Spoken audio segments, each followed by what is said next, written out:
Welcome back, everybody. It is the Working Brother back at you with another talk. I don't know when you're watching this, but we're recording it in the early hours of the 5th of the 4th. I believe that is how you would read the date in European style. In American style, it would be the 4th of the 5th. So, yeah, we're somewhere there at nighttime here. It's probably still the 4th of the 4th where George is. We're doing a marathon of recording. We've been working in real life for a long time now, and now it's time to work virtually. Drago Bosnic, you may remember him from the last talk. George McMillan III, you may remember him from the playlist and basically a lot of other talks. Drago Bosnic has also been here from the beginning, basically. This is the OG crew here at Working Brother. Me being the Working Brother, nobody else being behind the camera or behind anything else that happens. And your support via buy me coffees. I don't do sandwiches. Thank you very much. It's a comedy show, in case you're new here, haven't realized. Hi, welcome. Drago, George, you want to take it from here?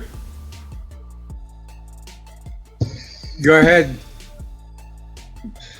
Okay, thanks, George. Well, I mean, it's great being here. And as you mentioned and predicted, long time no see, right? It's been ages. Yeah. It's a running joke. Well, it's here. really going to be ages for people who are on the other side. I mean, who are just. It might be a watching. day. It might be two. But for us, it's been like 10 minutes of good jokes that we can't record. Well, the last time I said it's going to be in a week, it went over a month. So. Hey, listen, it's a comedy show. If people start taking things we say here seriously, we might get a bad reputation. Yeah, of course. Especially with the algorithms. Exactly. Now, for people who don't know, you know that thing up in the logo? It's a link to the Telegram, t.me Working Brother. That's where you'll find me with the regular updates. If you've been missing the updates here on YouTube, that's where all the stuff happens. Also, we've got Drago's channel in the description, as well as a link to his articles on BRICS where he writes. And we've got George's website in the description and a link to his newly reopened Telegram channel, which we discussed in the last video if you missed it, and maybe the one before that as well. In any case, we've got my channel here, Working Brother, sent in over a year ago by a Russian friend and brother. Where does Russia end? Where are the borders of Russia? Asks Putin to a little kid. And the little kid answers Kosovo, because Kosovo is Serbia. Russians and Serbs, brothers for a long time. Wouldn't you say, Drago? Can you give historical context to what we're going to watch in the background that was sent in by somebody in chat right now? Well, the historical context is probably going to take 45 minutes just to name, the titles of the wars and stuff that we did together. But I mean, really, jokes aside, we have had, close relations with the Russians for centuries. For those people who think it's all about, Slavic blood and the language and the culture and the Orthodox faith, it's much more than that, because our histories are so intertwined that, again, it would just take a completely separate talk just to mention the basics of it, I think. Okay, but you can give me more than that. You can say that, like, let's say in this video, where is this video? It's a video, like.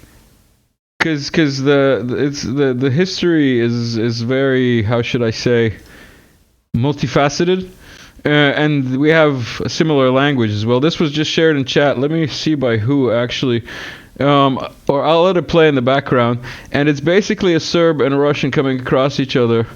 I would be led to believe, I'm not familiar with the movie, I would be led to believe that it's during wartime, and they realize that they have the same language. Хлеб. И по-нашему хлеб. По-вашему хлеб. Ты... Я. И я. Чисто я. Я. Камінь, камінь, земля, земля, небо, небо, рука, рука, брат, брат, брат, серце, серце. І по нашому серце. Істо серце. Голова, голова. Мать, майка. Водка. Не, ракия. Да нет, правильно, водка. Ракия. А ну налей. Исто налей. И код нас, исто. Ать, пробуй. Ракия. Нет. Yeah. Водка.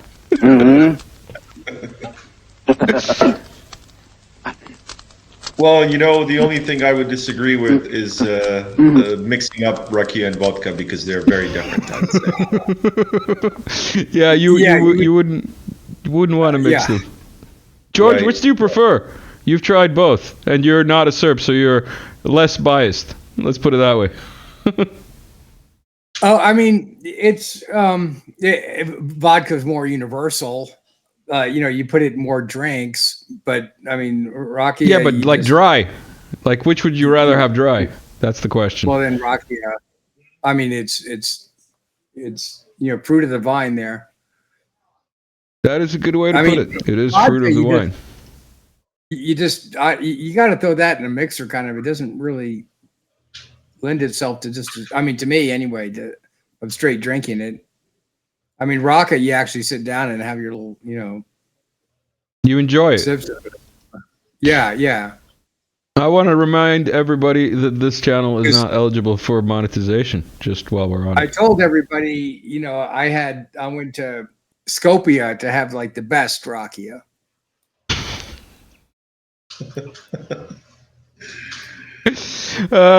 For everybody who's new here, George's humor has evolved over the years, but some of his jokes and some of his jabs still don't land exactly like he hopes. Yeah. I've been convincing him to sell a couple of trucks he's got on his ranch at George's ranch estate, and to come over and buy some land here and move to Serbia. How come?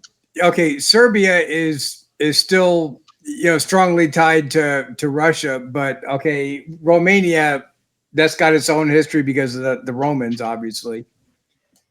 Then what about Bulgaria? Because isn't that mostly Tartar? Well, it's I'm not sure they would agree with that, but the history of Bulgaria is a bit more complicated. Like 30% of them are like the native Thracians. The rest are usually mostly the Slavs, and of course there's a lot of also minorities, especially Muslim minorities and the Romani people.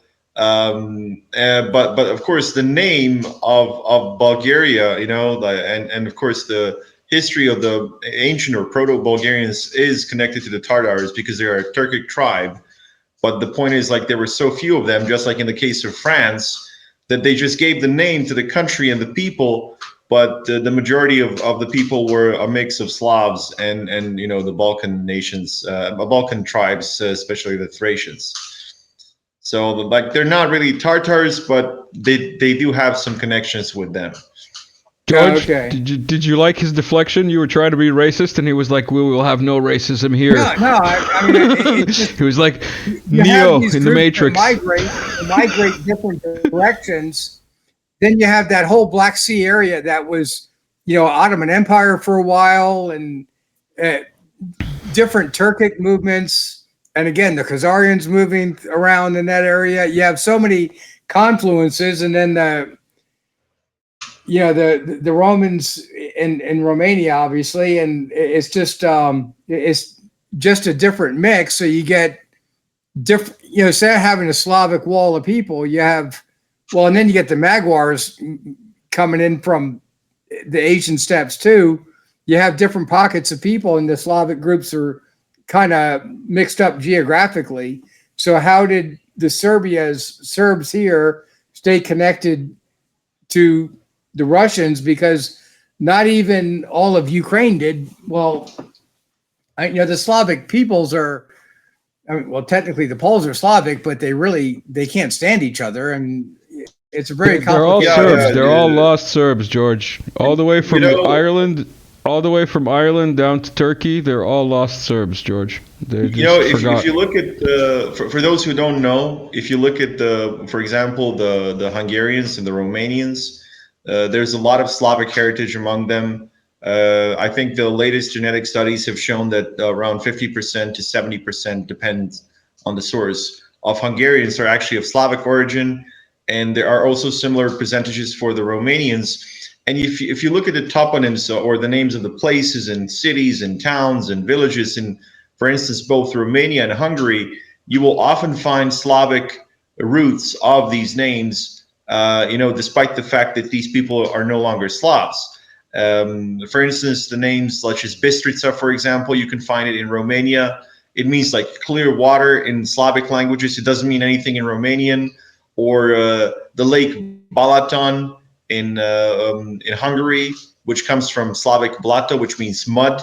Blato doesn't mean anything in Hungarian. So there's a lot of, there are a lot of ways to explain how Slavs were essentially cut off from each other. But, there are historical, there's historical evidence, that they were connected once in the past through these other nations and states.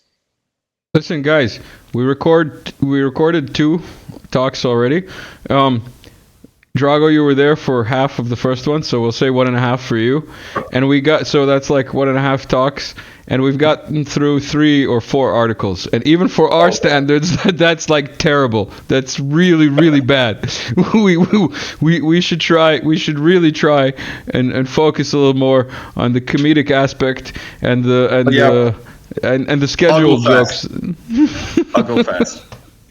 But I want to do a throwback to last year.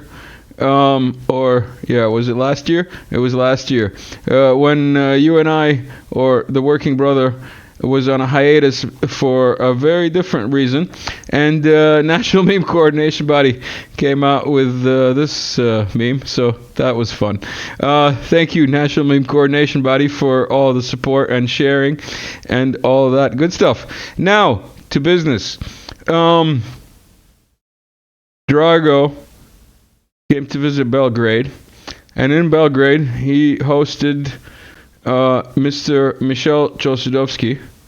Mr. Michel Chossudovsky, who runs globalresearch.ca since the internet existed, basically. I'll tell you, since the Srebrenica massacre, quote unquote, which didn't happen, by the way, just like the sound cannon didn't happen. The Srebrenica massacre, if you back then wanted to, when the internet was new, when the massacre was fresh, or the narrative at least, if you wanted to find any information about any details regarding anything that was not on the mainstream press, globalresearch.ca. I don't think you can get a better commercial than that, but this is not a commercial, this is just fact, truth. So Drago, now a research fellow, right? Is that right? You're a research fellow now for them, and that's why he's here in a suit. That's not why he's here in a suit. In any case, he was in Belgrade, so I accompanied him. He was gracious enough to invite me when he was translating for the professor. We have some video, we'll play it, but in the meantime, I'll read out this stuff that I've got here. The Belgrade Forum for a World of Equals, which I attended last week, has uploaded the whole video of Professor Chossudovsky's speech about the illegal NATO bombing of Yugoslavia in 1999. Blah, blah, blah, blah, blah, blah. For Serbs, check out their actual channel. I will pop it up in a second. I will play a little clip of it. And check out some of the other speeches, because they're not talks, they're speeches that were held that day. Will be interesting, especially for the Serbs. Drago, you want to take it from here? Yeah, I just want to mention that there were several generals who were talking about what our country was going through. There's also the former foreign minister, Zhivatin Jovanovic, who was also the president of the Belgrade Forum for a World of Equals. I had the honor of meeting him like a dozen times. when I was in Belgrade, and I want to say he's 80. He's going to be 87 this year. He is probably the most active 87-year-old I've ever seen. Like he is in the forum almost every day. He receives delegations from China, including like some sort of billionaires who are going to invest in our country. He's talking to ambassadors. He's talking to a lot of other peace movements and anti-war nonprofits from around the world. And like these are actual NGOs, not like this sort of like NED, USAID type of NGOs. These are actual nonprofits. You know, they have they don't have a lot of money, but you know they have a bunch of these extremely capable people who are very well connected, and you know they include generals and former ministers, including intelligence officers. For instance, one of them is General Jovan Milanovic, who actually postponed the NATO bombing for 2.5 months because he managed to acquire the entire war plans of the NATO in 1998. You know, I had the honor of talking to him several times, you know, in person, and also he talked about it during the commemoration. You know, these are like once in a lifetime opportunities for all of us. Yeah, once in a lifetime is a good way to put it. And also, I want to bring more attention to the Working Brother channel, because you can find all kinds of updates. I post at least one thing a day there, sometimes more, depends on how busy the propaganda machine is and how often we need to pre-bunk narratives. And also, considering it's the 78 days of bombing, there's going to be 78 days of, you know, remembering things of the bombing and raising awareness, because other people are outside pumping. Pump it up. Can you feel it? Pump the jam. Anyway, U.S. and NATO airstrikes. 1999, about 250 a day. That was Serbia. Can we zoom here? We can. Awesome. Serbia. In Afghanistan, they had about, 63 a day? 83 a day? 83 a day, I think it says. In Libya, they had about 45 a day. In Iraq, Syria, basically they're trying to say Al-Qaeda Daesh, also known as Hayat Tahrir al-Sham, now rebranded. It's like beautiful. It's like the Riviera, but different. 10 per day. So they weren't trying hard. Serbia, they were trying hard. 250 a day, in case you missed it. These are numbers that are not verified. This is a meme. If you want to do the actual research, go do the actual research. But as far as I'm concerned, until the special military operation lasted for more than 78 days, no other military operation lasted for more than 78 days. Fun fact. Other than that, well, not constant bombing at least. Other than that, as far as I know, until what's happening to make the Riviera possible on that beachfront property where they have gas fields off of that Gaza place, the amount of tonnage of bombs dropped was the highest ever here, formerly Yugoslavia, now Serbia, still same land, still same people. Go on.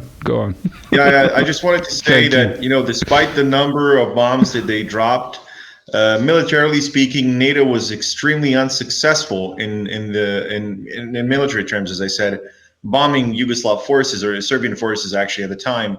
And this is what General Lazarevic talked about. The initial plan was to kill 20,000 members of the Pristina Corps, which was like the largest formation of the Yugoslav army that was fighting in Kosovo. So they were given a deadline to kill 20,000 members of around 120,000 strong Pristina Corps in 96 hours.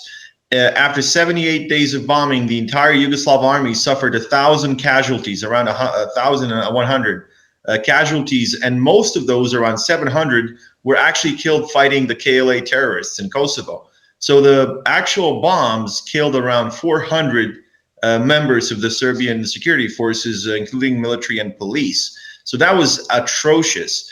And then we had like 14 tanks lost, 18 APCs being armored personnel carriers, and around 20 howitzers. And you know, that was like after the war. And in the first 30 days, General Wesley Clark claimed on live TV we destroyed 60% of Milosevic's war machine, which of course was a blatant lie. War machine. Yeah, and of course, as I said, it was a blatant lie. It had nothing to do with reality, and this was proven after the bombing stopped and Serbian forces started pulling out of Kosovo. They saw that most of the forces, like 99%, were unscathed. And then General Lazarevic himself, he gave the numbers: 0.4% of the Yugoslav army was destroyed by NATO bombing, and it was the largest so-called Allied bombing, in the second half of the 20th century. So there you go.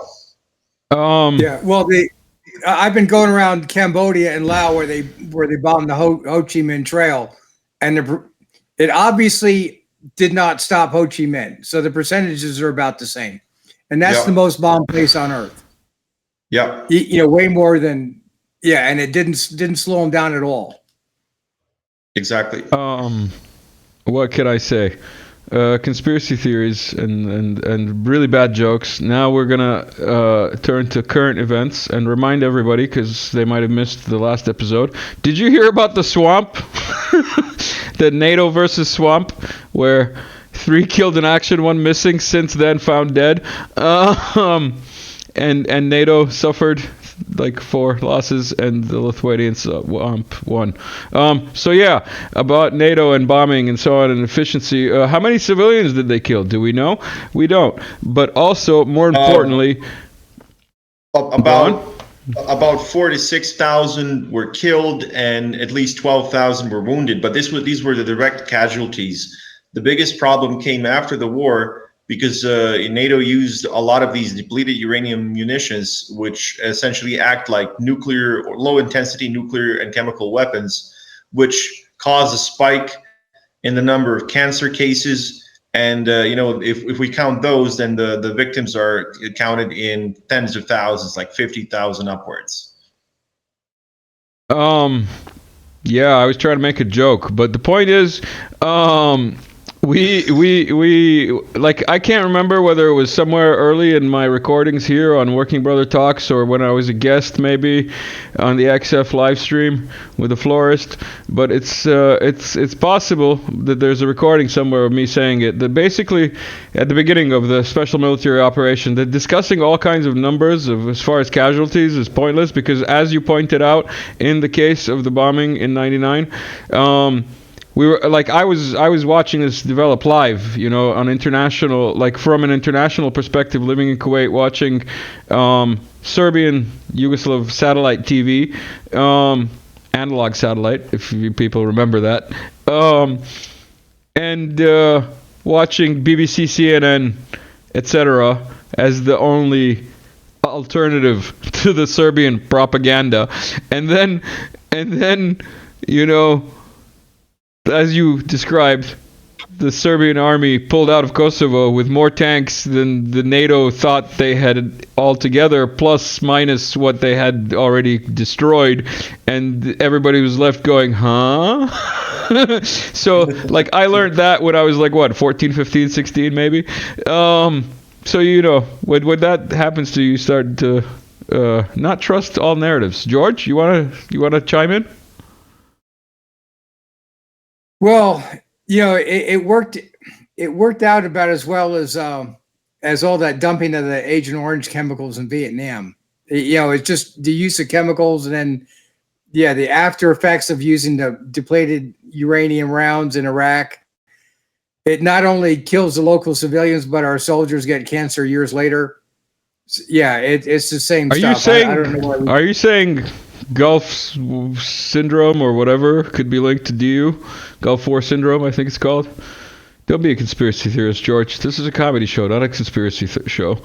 I was just quoting the statistics from the hospital records here. You're lucky. Apparently our hospitals don't publish those, as Drago and I found out in the screening of some movie that we will discuss in another special talk that we'll do, deciphering some more of this stuff. But right now, we've got a 4-minute summary of 78 days via kroz istoriju. Serbian with English subtitles. I'm gonna put this full screen. Where are we? Guest blah blah TV only. There we go. And then I'm gonna play it, and we're gonna watch it, all of us together.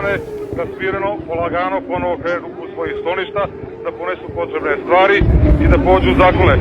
Gotovo. Sa tim zvukom građani Savezne Republike Jugoslavije živjeli su i umirali narednih 78 noći i dana. Za to vreme na njih, njihove komšije, fabrike u kojima su radili ili mostove kojima su svakodnevno prelazili, bačeno je oko 420.000 projektila, ukupne mase 22.000 tona. Bilo je to prvi put u istoriji da NATO poseže za vojnom silom bez odobrenja Ujedinjenih nacija. Rusija i Kina su se otvoreno protivile napadu NATO-a na SR Jugoslaviju, a ambasada Narodne Republike Kine u Beogradu je potom postala jedna od meta napada NATO avijacije. Tokom 11. nedelja sukoba, 956 jugoslovenskih vojnika i policajaca je poginulo, a 52 se vode kao nestali. Ranjena su 5173 pripadnika jugoslovenskih snaga bezbednosti. Konačan broj poginulih i ranjenih civila još nije utvrđen, a procene o civilnim žrtvama kreću se čak do 3000 ljudi. Izvršeno je 2300 vazdušnih napada na objekte širom zemlje, uz korišćenje oko 1300 krstarećih raketa, oko 50.000 granata od osiromašenog uranijuma i oko 37.000 zabranjenih kasetnih bombi. Jugoslavija je početak juna sačekala sa 30% potpuno uništenih energetskih kapaciteta. Srušeno je i teško oštećeno 25.000 stambenih objekata, onesposobljeno je 470 km puteva i 595 km železničke pruge. Uništeno je ili oštećeno 14 aerodroma, 19 bolnica, 20 domova zdravlja, 18 vrtića, 69 škola, 176 spomenika kulture, 44 mosta. Pogođena je i zgrada državne televizije. Sa zemljom su sravnjeni mnogi fabrički pogoni koji se nikada nisu digli iz pepela. Materijalna šteta se procenjuje na više desetina milijardi dolara. Pogađani su i unapred određeni ciljevi, ali su tog proleća pomerene granice zločina. Jedna od bombi skrenula je u selu Ralja kod Beograda. Pogođena je kuća u kojoj je bila 4-člana porodica. Mesec dana ranije pogođeno je romsko naselje blizu Prizrenske kasarne. Desetine civila zatekle su se na krvavom NATO cilju. Tako su nastradali putnici autobusa na liniji Niš-Priština, a konačan broj žrtava iz voza koji je pogođen zajedno sa mostom u Grdeličkoj klisuri nikada nije do kraja rasvetljen.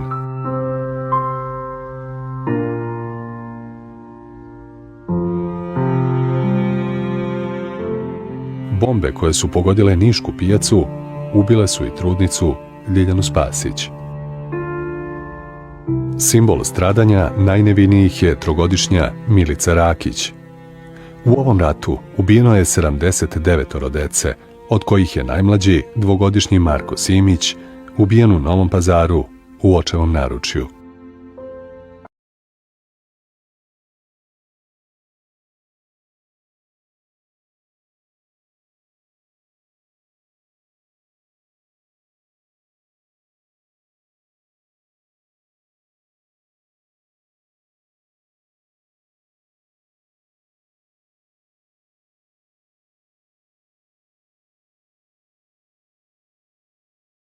Brother. Everyone's muted. Sorry, everyone was muted. I muted everybody except for the thing. Maybe it's better that it was muted, because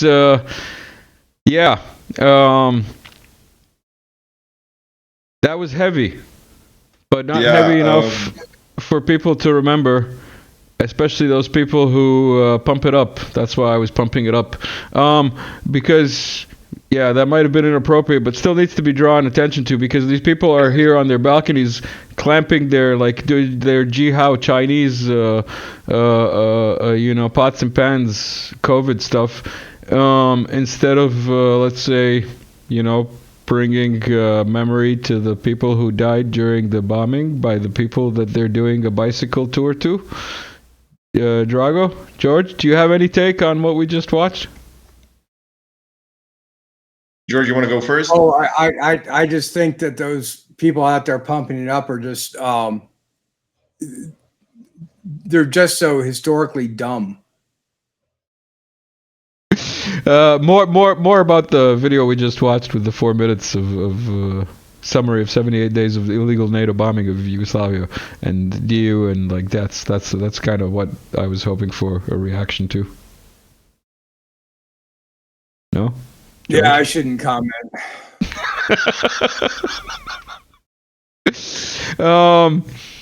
You can agree. What we're told here in the press, and then what happens actually downrange is just too different, Downrange, And, interesting. and the reasons why we're doing it are so different. Again, I go back to my sea power versus land power slide and the different slide sets I have, and if you see what the pattern is over time, you get to the underlying reasons, and our soldiers our generals don't even know why we're there. That's the big thing about the Kellogg, series of papers I wrote is, no, they actually, believe the cover for action narrative, not they can't see the underlying causality and who's doing it, which is the financial system. But cover for action narrative. I love having George on. He has all these like really cool, what are they called? Acronyms or like specialty terms. Also, if you watched one of those other talks and you saw this might have been the last meme you saw. Leave a comment if you did. If you didn't, then go watch it. I'm starting this new tradition where I pop the best meme at the end. Now we're scrolling through Working Brother, and we're going to continue. Oh yeah, last year's 25 anniversary talk. I'll leave a link. That was a good episode. We did the Crocus thing too. Oh, Jihao. This is Jihao. This is what Belgrade sounds like every night around 7:30, sometime like that. They're just Jihaoing it hardcore, just like in China, because that shows respect for people who died, and it has nothing to do with the color revolution. So how many people are doing that over there? I'd say about 15 to 30%, but it's loud enough because they take their kids out on the balconies with them, and like you can tell when it's a grown up going bang bang bang bang bang bang bang, and you can tell when it's a kid going ding dong ding ding dong ding ding dong dong dong. So the amount of kids being pushed into this has become higher than it was. By the way, wake up. The bombing started. Everybody remembers this. I watched that live.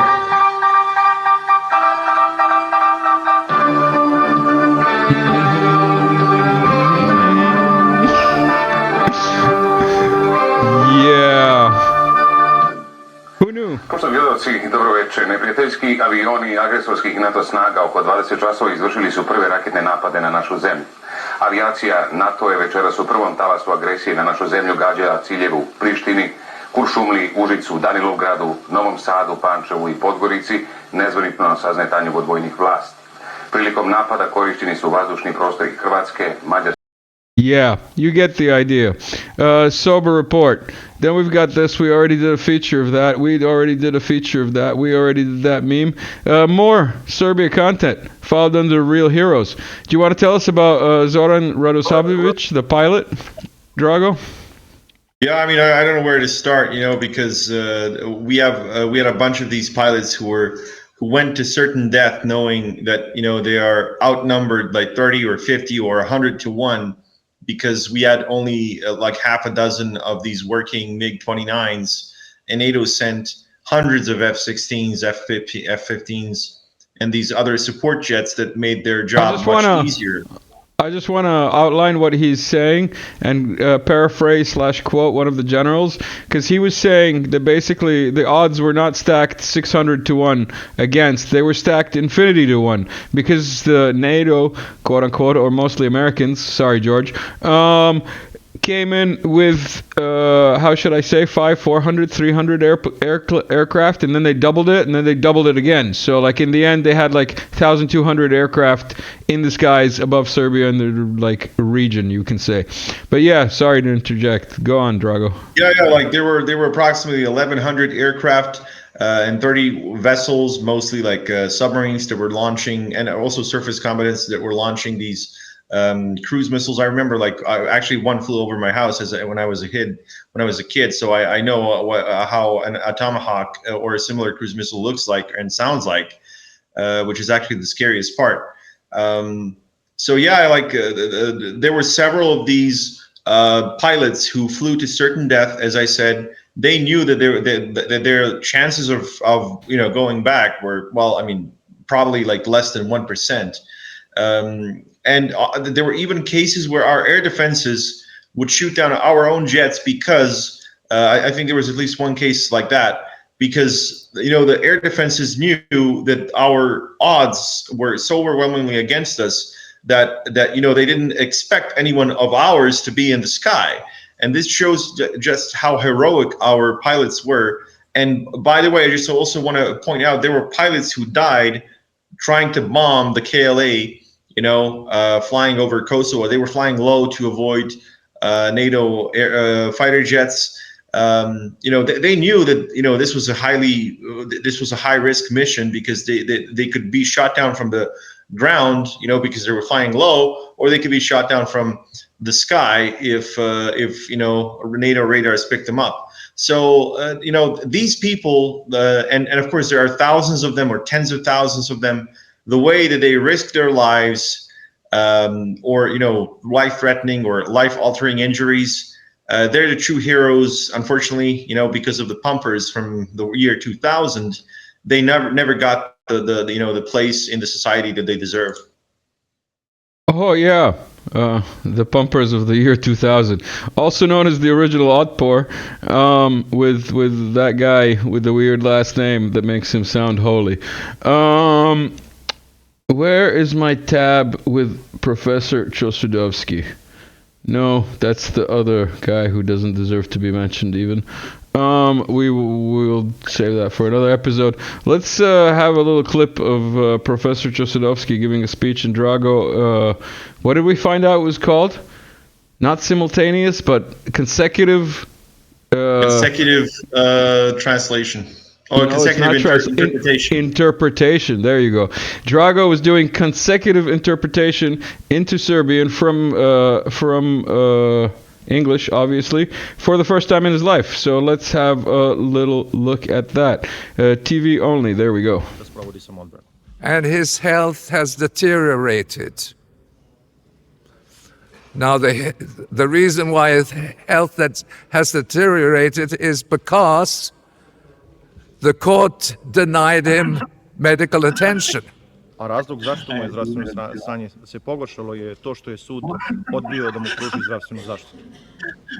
And what was involved there is that he, first of all, was denied the right to his defense because he had health problem, and the court wants to come to his rescue by hiring these two British lawyers. Ovo je iskorišteno kao izgovor da mu se oduzme pravo na samoodbranu i dodeljeni su mu ova dvojica engleskih, odnosno britanskih advokata. What did I do? I sent a letter to the British Bar Association when I was advised of what was going on, and said I cannot come because you have denied his right to self-defense. Poslao sam pismo engleskom udruženju pravnika i rekao da ne želim da učestvujem u svemu ovome zbog toga što mu je oduzeto pravo na samoodbranu. But in many regards, those two lawyers were, I have this on record, those two lawyers are also in derogation of British law. Sami ovi advokati su kršili britansko pravo.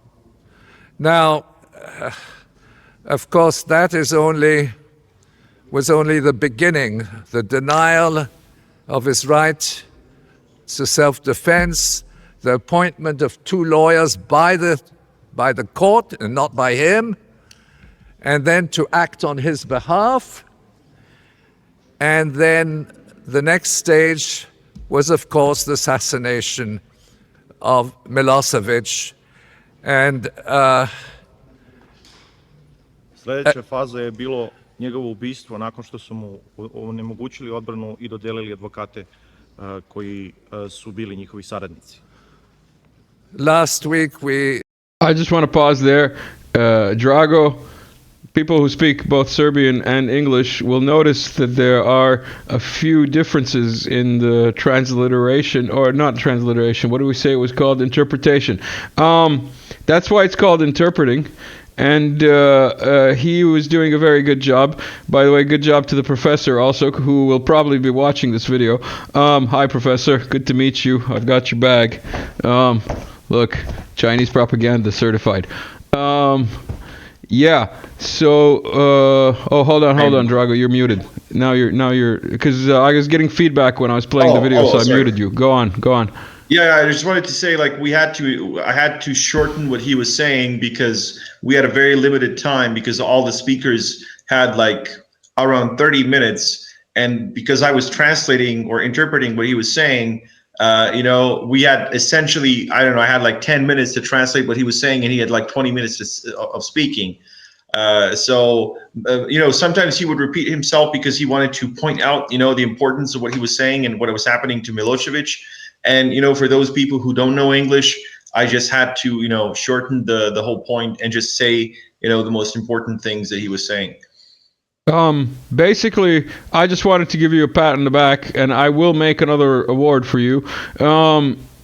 But the point is seriously, I was there live and I watched you do it, not only then, but like in other situations as well. And what you were doing for somebody who's never done it before, and I've been in situations where I had to do that. And those who know that, blood isn't water in my case. But the point is,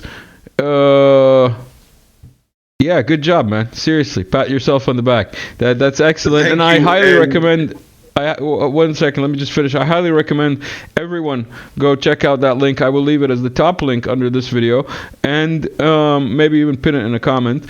But other than that, Serbs, go check out everything on their channel, everything on their channel, especially the Holy Man, because when the Holy Man starts quoting scripture and Orwell in the same speech, I think it's time for Serbs to pay attention.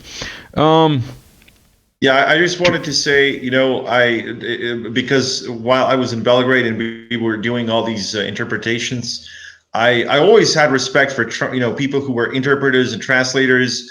But I now have a newfound respect, times 1,000 for these people who are able to do consecutive and especially simultaneous translations and interpretations, because it's a hell of a tough job, because you have to listen to what the other guy is saying. You have to remember it. You have to translate it in your mind, and then, in your head, and then say it, and then you also have to pay attention to how much time you're going to spend doing that. It's an incredibly difficult job. George, I hope you don't mind coming along for this ride of what America and NATO did to Serbia in the 90s, because we've been going at it for about 44 minutes now, and it looks like we're going to continue, and we'll get to the articles some other time, I guess. I don't know, we'll see. But because we're already this far in, I just want to continue with this. Go ahead. With this topic. So this is where we were. Basically, this is why the Working Brother YouTube channel has been dead for about a month or so. By the way, yes, you may notice I do react to my own posts, because I find on Telegram people like to have reactions there ready for them so that they can just click once instead of having to click and choose which reaction they want. Kind of like with their narratives. You find in real life. Anyway, everybody who's a subscriber on Telegram, thanks for being there. You should also subscribe here. There's much less of you here. And also, we've got another video about Kosovo and why they intervened. I forgot this thing exists. TV only. And by the way, I never found this earlier. We are fighting not to restore the Kosovo Albanians to their homeland, but finally, simply to restore the credibility of NATO on its forlorn 50th birthday. But when we fight to prevail. Our confidence in our own peace and security depends on the credibility of NATO. Hit Milosevic and his murderous thugs very, very hard. Our plan is to persist until we prevail. Prevail in what? This rhetoric is about avoiding humiliation. We are told we have to go on and on. But it is not too late to achieve a solution through the UN or Russia or both. Several years later, I was the director of joint operations at Supreme Headquarters Allied Powers Europe. And I was surprised in the spring of 1998 to discover that key figures in the Clinton administration had made the decision to bomb the Serbs. Bomb the Serbs. Bomb the Serbs. Bomb the Serbs. So I said to the Supreme Commander, why are we bombing the Serbs? We don't need to bomb the Serbs. Because they're Serbs. What do you mean why? Germans will put up 6 billion marks just to move populations around, build new housing, give the Serbs their portion of Kosovo, give the rest of it to the Albanians. We don't need to do anything. He said to me, you have to understand that if NATO is not out of area doing something, NATO is out of business. And I thought, well, if the interests that brought NATO into existence no longer exist, perhaps NATO should go out of business. Well, remember, in the Clinton administration, the attitude was that we needed to intervene in the Balkans on behalf of Muslims, that this would essentially cultivate friendship and understanding in the Muslim world for the United States. So we intervened against the Orthodox Serbs, Orthodox Christian Serbs in Kosovo, and put essentially a Muslim drug mafia in charge of that country and called it a great success story for democracy. You may remember or recognize Douglas MacArthur, I believe his name is, right? McGregor. McGregor, yeah. There you go. Douglas McGregor. Yeah. Arthur's been dead for a long time. Yeah. Get on the Working Brother Telegram channel. Where's that prompt? Where's my Telegram prompt? Do I have it? There we go. Get on it. It's like a tunnel that takes you deep down into rabbit holes, especially if you get into the chat. That goes really far. We already did the invisible one. Do you want to get to the Turkey protests? I think we should get to the Turkey protests before we round this off. It's 48 minutes in. We've got enough time to cover the Turkey protests and maybe some Pokemon stuff, because it is kind of related. I was not sure whether this was a real photo or not when I first saw it, so I gave it the caption, probably real. Meanwhile, in Turkiye.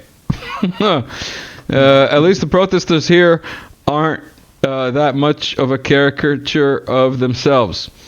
And then... comment, please, guys. Please comment on the Turkey protests while I find the next visual. Drago, please comment. Oh, okay, I will. Well, I mean, as we know, the democratic opposition in Turkey is now furious that Erdogan, jailed one of the primary candidates that was supposed to replace him. I forgot his name, but the point is, like, Erdogan was actually the mayor of Istanbul before he became president. So Istanbul is sort of like a litmus test of who's going to be the next president or who could actually run for president. And Erdogan wanted to make sure that this guy doesn't get doesn't get the chance to do that. And of course, now we have all these protests that were actually started before that, but now they were there are a lot more people because Erdogan pulled off this not a very wise move to get rid of the opposition candidate. And of course, this has nothing to do with foreign powers that want to remove Erdogan. I mean, I'm no fan of Erdogan, just to make it clear. But I'm just saying, it's pretty clear you that buy falafel. He gives you falafel, Turkish falafel. exactly. But I'm just saying, like, there are people, they're very powerful foreign interests who want to make sure that Erdogan is removed from power. I mean, they've been trying for the last nearly 10 years, at least since August 2016. The interesting thing about all this is the attempt of removal of Erdogan actually pushed Turkey into becoming a drone superpower, so to speak, because the Washington D.C. and the Pentagon, they control the Turkish military. They've been controlling it since the early 1950s. So whenever Turkey had a non-compliant government, the Pentagon would pretty much organize a military coup that the Turkish military would conduct, and then the government, the non-compliant government, would be removed. And for the first time since the 1950s, Erdogan managed to evade that, and he decided to purge the Turkish military of all officers who were loyal to the Pentagon, and most of those were in the Navy and the Air Force. So the officer corps being decimated meant, or obliterated, like, I don't know, 50%, 30%, depends on who you ask. The result was that the Turkish military now didn't have enough officers, and they had to make do with what they have. And this is when the Baykar company was pretty much tasked with replacing these officers with unmanned systems that you wouldn't have to worry about their loyalty, because you control most of them, or all of them. And this is how Turkey essentially became a drone superpower with unmanned aircraft, unmanned boats, and stuff like that. So, George, your take? Well, I haven't been able to look at it because other person. Wait. Before you give your take, I'm going to take a wild guess and say it has something to do with pipelines, petrodollars, and the fact that Turkey is becoming a gas hub in this geo-strategically political region. And while you talk, I'm going to put some visuals in the back. I found them finally in the background. We've got Pikachu in Turkey, and then literally the next day, we've got this by the official protest people saying Din Statue, which is like what they're doing now with the pots and pans, like stir frying. They're calling it, instead of pumping, because they're done pumping, they're now stir frying pots and pans in people's minds with, like, basically abuse. The next day, literally, they adopted the symbolism. Anyway, George, keep going. Sorry. But there's, because of Turkey's location, because it's a big super land bridge. Well, okay, wait. There was that I'm just going to say it, idiot that wrote that piece into Felix's show last month or two, whenever that was, about how Ukraine and the Middle East, they're two totally different. No, they're taking over maritime, riverine, land bridge checkpoints between Caspian Sea, Black Sea, Mediterranean, Persian Gulf, and the Red Sea with the Indian Ocean at the bottom. You have all those land bridges in there with the most concentration of oil and natural gas there, and then minerals in Central Asia and Afghanistan. So someone says the two things aren't connected, needs to look at a map and start thinking about logistical supply routes. So you have Erdogan, who would love to become the logistical supply hub and would love to, link up with the Turkic stands on the other side of the Caspian Sea. But, to get from Turkey to Armenia, to Azerbaijan, you got the Armenians in the way, or you got the Farsi-speaking Iranians in the way, or you got the Kurds in the way. They'll link up with the Azeris. So there's so many different aspects where he would like to move eastward or even southward, start rebuilding the Ottoman Empire. So then you have all of these other groups that would also like him to move one direction or another. The Turks also used to be in the Balkans and the North Black Sea area, and always used to attack Europe through the Danube River Valley, and had Crimea before Catherine the Great occupied it in 1783. So you have all these Turkic aspirations with the people around them. George, What? I'm getting Putin vibes from you. I don't want to hear about Rurik. I'm just kidding, but No, we've discussed this already ad nauseum. I'm just gonna leave a link to any one of your videos, basically.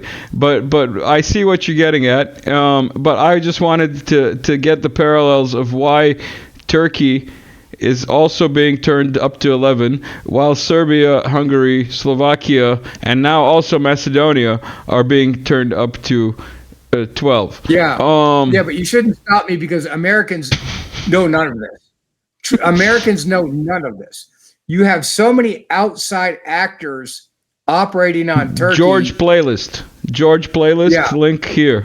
Get familiar, Americans. In the meantime, George, my favorite American.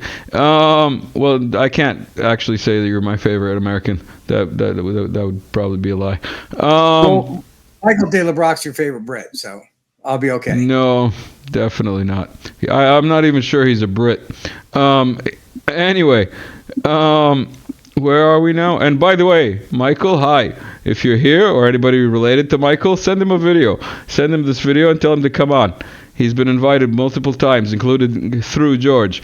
And he has never replied. So, there we go, Michael. Where were we? Were we going to do any articles? No, we weren't. We're 56 minutes in. We got to wrap this up soon, boys. We have no time for articles, I guess. Articles will be soon. We've got a visual meme from National Meme Coordination Body. A reaction to Dinstachu. I got to make sure the audio is on when this comes in. O Turci! Ima među vama pičkama neka slobodna za stiskavac.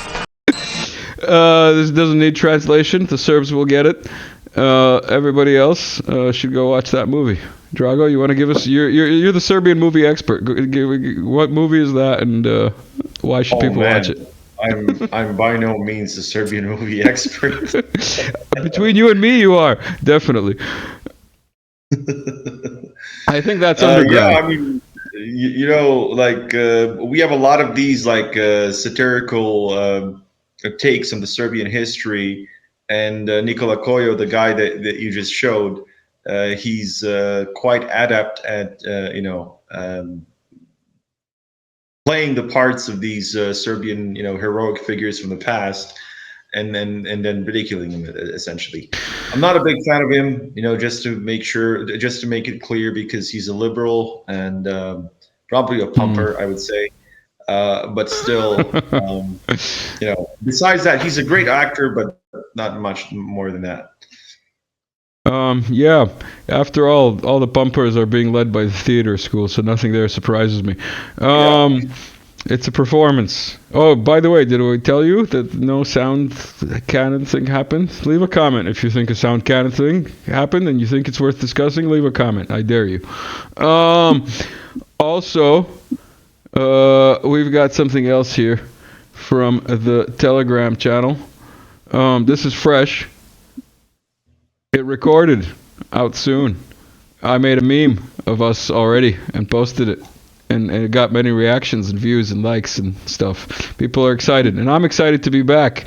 It's good to be recording with you guys. And it's good to be sharing all this information with everybody who is watching. Now, we get to the last bit of random video, and we're just gonna make it over the hour, but it is okay because it is my show and nobody can control me. There's no commercial breaks. There's nobody to like tell me how long it has to be. It's all you guys that make this possible. So I came across this. I think it's worth a watch and listen to. Have a gander. Belgrade holds the ugliest European historical record. The city has passed through 115 battles and wars, 70 bombings and 40 destructions. And Belgrade is the only European capital city bombed 5 times in 5 different years during the 20th century. 1914 Austro-Hungarian Army, 1915 Austro-Hungarian and German Army, 1941 Nazi German Army, 1944 British and American allies, and 1999 Northern Atlantic Treaty Organization. So it's a unique city in the world's history, bombed by the Nazis, by the allies, and by the NATO countries. So come visit. It's a nice place. We love it. Yeah, come visit before it gets bombed to smithereens again. While you it's not going to get bombed. What are you talking about? There's zircons now and like all kinds of. Oh yeah, stuff. You're right. You're right. Now that the things might change, hopefully for a change.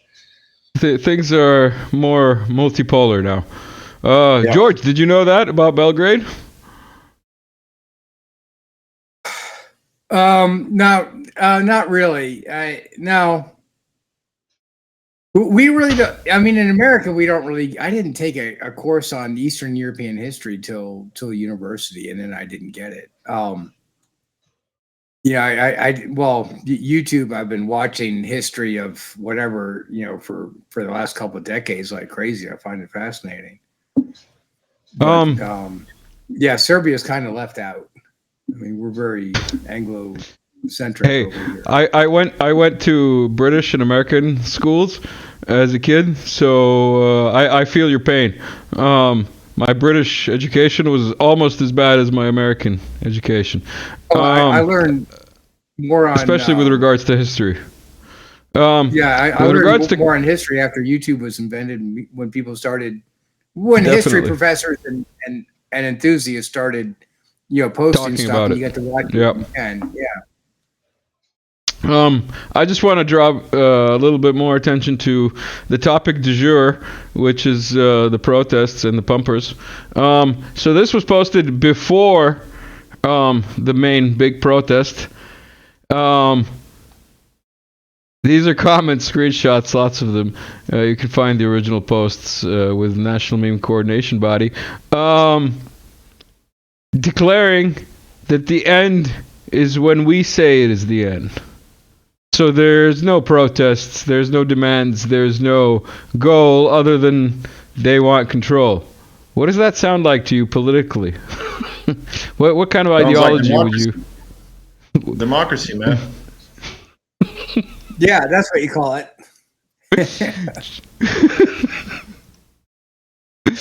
George?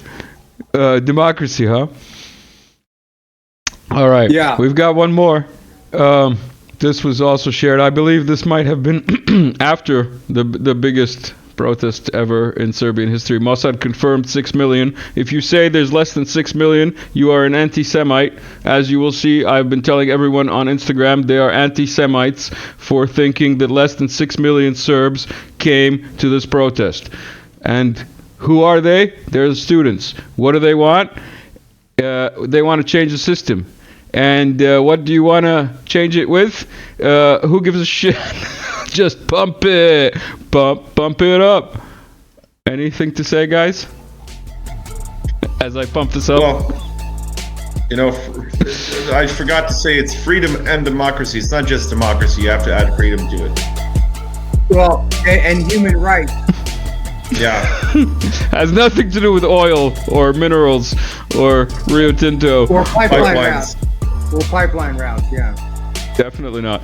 Well, there's a riverine choke point that's somewhere around that river that goes through there somewhere. That river, we mentioned it when Drago had to go. Yeah. We mentioned it last time when Drago had to go. What was the name of the big river? It's like the biggest or the longest or the widest or the fattest in Europe. I can't remember what it's called. Yeah, Drago, can you help us? I can't remember, man. Like it's such a it's such so vague Yeah, to but me. those idiots out there with the pots and pans don't realize what it's about: logistical supply routes. George, I will send you your sandwiches from the sandwich dealer, and also your küfte from the küfte dealer in Turkey. Drago, you will get a coffee when I see you in the near future. Everybody who stuck around to the end, thank you very much. Also, thank you to Woo. Shout out to Woo. I'll leave a link at the end of this talk. Woo, who donated the music that you're hearing in the background. He also has very important things to say. In any case, everyone, like, share, subscribe. You know what to do. Thank you for being here. Drago, as always, thank you. George, as always, your patience is almost as big as my attempt at humor. All right, that's enough. Thank you, guys. Peace. Peace out. Yeah.